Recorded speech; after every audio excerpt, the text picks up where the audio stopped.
Parler à l'instant de cette jeunesse, qu'est-ce que vous ferez pour la jeunesse des quartiers? La Grande Borne, par exemple, pour rester à Viry-Châtillon, c'est 12 000 habitants, dont 6 000 qui ont moins de 18 ans. Est-ce qu'ils auront les mêmes chances que les autres? Est-ce que l'égalité réelle, avec vous, ça existera?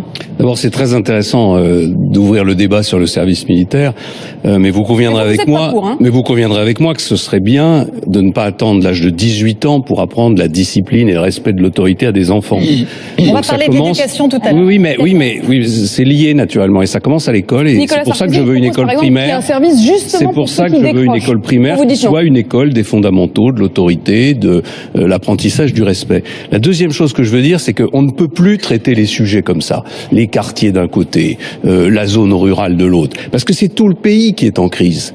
Et ce qu'il faut aujourd'hui, c'est redonner de l'espoir. Et pour redonner de l'espoir, il faut une profonde transformation économique et sociale. Il faut des emplois, il faut un système éducatif plus diversifié, avec des établissements autonomes. Il faut autoriser, dans les quartiers en particulier, dans la banlieue, des établissements éducatifs différents de ceux d'aujourd'hui.